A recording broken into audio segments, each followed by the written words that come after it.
مجموعات، كل مجموعة 9 إلى 12 حكم يجون يطبخون في اليوم، يطبخون الحالات اليوم كامل. هم 12 حكم يطبخون حالات، كل حكم يطبخ له 20 دقيقة داخل الملعب.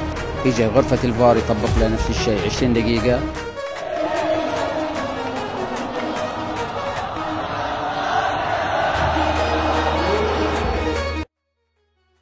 Ya, jelang hadapi timnas Indonesia, Bahrain yang nyatanya satu grup dengan Indonesia cukup terkejut melihat Indonesia mampu lolos ke ronde ketiga. Presiden Federasi Bahrain, Sheikh Ali bin Khalifa bin Ahmed Al Khalifa, memberikan tanggapannya terkait drawing putaran ketiga kualifikasi Piala Dunia 2026 zona Asia. Hasil drawing menempatkan timnas Bahrain berada di grup C bersama Jepang, Australia, Arab Saudi, China, dan timnas Indonesia. Menurut pihak Bahrain, semua tim yang lolos ke putaran ketiga adalah tim tangguh, yang menilai laga di grup C bakal berjalan sulit. Apalagi Indonesia yang dulu sempat dibobol habis 10-0, sepertinya akan mencoba membalas dendam atas kekalahan waktu dulu. Semua tim yang lolos ke tahap ini kuat dan tidak ada pertandingan yang mudah. Jepang, Australia, dan Arab Saudi adalah tim favorit. Namun Indonesia juga sudah berubah, ujar Bahrain.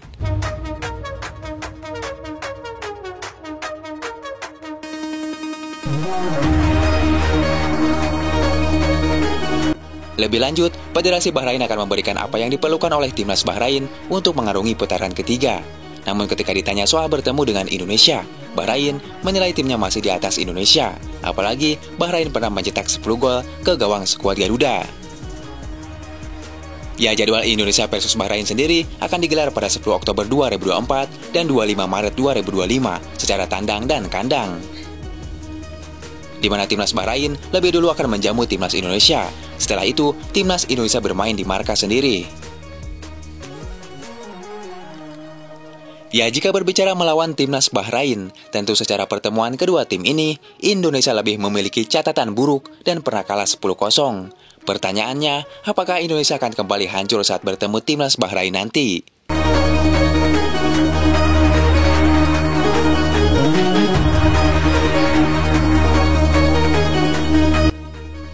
Ya, secara historis, Bahrain bukan tim yang sulit dikalahkan Indonesia. Skuad Garuda sempat beberapa kali mengalahkan Bahrain, namun Bahrain tetap menjadi lawan yang spesial.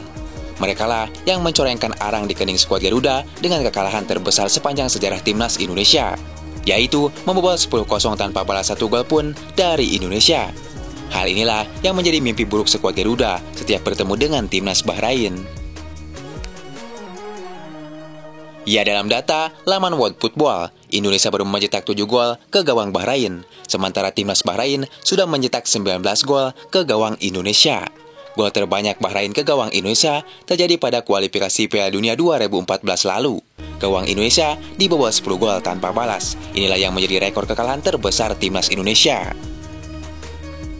Ya, negara Timur Tengah itu pernah melibas Indonesia dengan memalukan. Pertandingan tersebut tersaji dalam laga kualifikasi Piala Dunia 2014 pada 29 Februari 2012 di Bahrain National Stadium. Di sisi lain, ini menjadi kemenangan terbesar dalam sejarah Bahrain.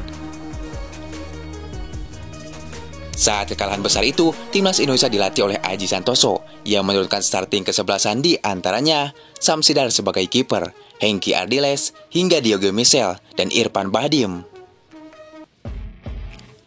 Ya, meski memiliki catatan buruk bertemu Bahrain, namun di era sekarang, di bawah nahkoda Sintayong, timnas Indonesia sudah berbeda dengan masa suram tersebut.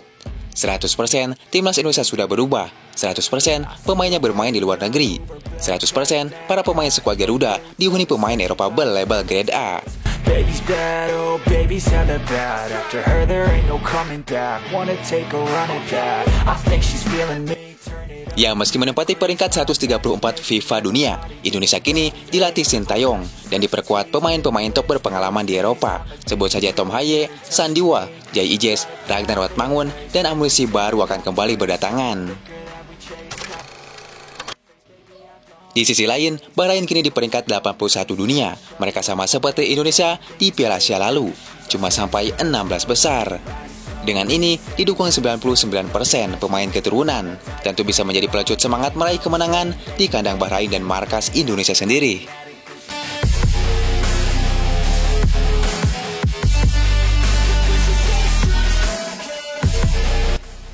Ya, timnas Indonesia mungkin akan sulit jika harus menang 10-0 untuk membalaskan dendam kekalahan dulu.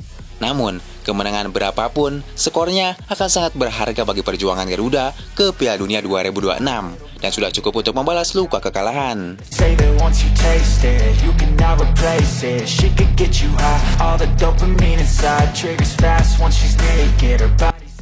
Saat ini harga transfer market timnas Bahrain berada di angka 159 miliar, sementara Indonesia unggul dengan 270 miliar. Secara analisis, timnas Bahrain dan timnas China adalah lawan paling realistis yang bisa dikalahkan Indonesia di grup C ronde ketiga ini. Ketimbang Arab Saudi, Australia ataupun Jepang, yang secara kualitas lebih jauh di atas Indonesia. Tentu semoga Indonesia bisa mengalahkan Bahrain tanggal 10 Oktober nanti.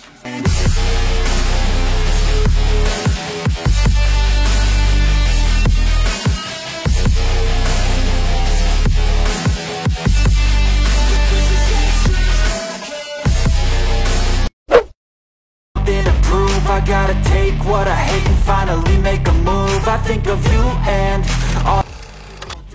Ya, jika negara ASEAN seperti Malaysia, Thailand, Vietnam, dan Filipina sibuk dengan turnamen yang mereka buat seperti Piala Kings Cup hingga Piala Merdeka, Indonesia juga bakal mengundang beberapa negara top Asia untuk berlaga di Indonesia pada bulan September hingga Juni tahun 2025 mendatang. Seperti Jepang dengan ranking 17 dunia, Arab Saudi 56 dunia, Australia 23 dunia, China 88 dunia, hingga Bahrain 81 dunia, di mana negara-negara tersebut rankingnya berada jauh di atas Indonesia. Tentu, jika Indonesia mampu mengalahkan mereka, Indonesia bisa dikatakan akan masuk 100 besar dunia. Ya, memang realistis saja, tentu susah mengalahkan mereka, tapi itu tidak mustahil. Apalagi Indonesia terus-terusan menambah amunisi baru pemain keturunan grade A.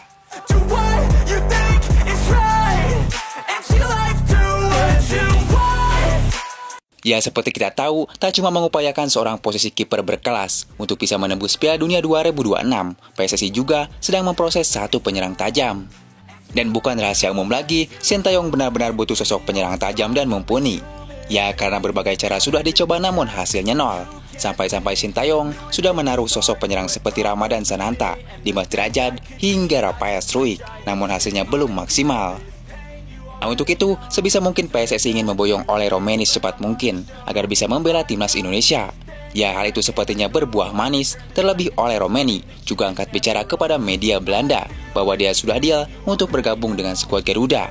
Dan inilah yang dikatakan Oleh Romeni kepada awak media.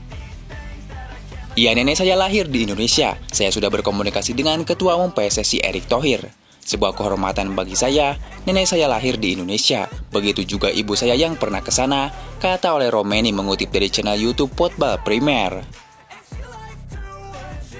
Saya berkata kepada Ketua Umum PSSI dan mereka mengatakan apa yang mereka mau. Mereka ingin saya memperkuat timnas Indonesia. Saya pun mendengarkan apa yang disampaikan dan meresapinya, ujar Oleh Romeni. Ya, menurut Oleh Romeni, ini adalah saatnya untuk memutuskan tentang keputusan besar yang akan merubah hidupnya. Memang keturunan satu ini menjadi pemain yang diproyeksikan untuk bisa disegerakan membela timnas Indonesia. Ada nama lain juga, seperti Jairo Ridewal dan Kevin Dix, namun nama Oleh Romeni yang paling difavoritkan. Hal itu terlihat ketika ia bilang sudah berkomunikasi dengan PSSI. Ya, memang pemain satu ini paling difavoritkan sebab kemampuannya mencari ruang dan finishingnya yang tajam membuat Sintayong kepincut dengan pemain keturunan Belanda Indonesia ini. Maka tak heran fans Indonesia juga menilai Oleh Romeni adalah pemain yang pas untuk menempati posisi nomor 9 sebagai sosok penyerang. Di balik itu, Oleh Romeni juga pernah dihubungi PSSI waktu dulu, namun pada saat itu hatinya belum pas untuk menyatakan siap pulang ke pangkuan Ibu Pertiwi. Namun hari ini, sepertinya Oleh Romeni sudah yakin membela tanah leluhurnya. Apalagi setelah Oleh Romeni melihat bagaimana fanatiknya fans Indonesia. Hingga ia mengungkapkan sedikit terkejut dengan bagaimana jutaan fans Garuda selalu mendukungnya. Padahal dirinya belum menjadi WNI. Hal inilah sontak membuat Oleh Romeni tersentuh hatinya untuk segera membela timnas Indonesia. Indonesia tidak pernah takut oleh siapapun. Wajib dibakar merah putih.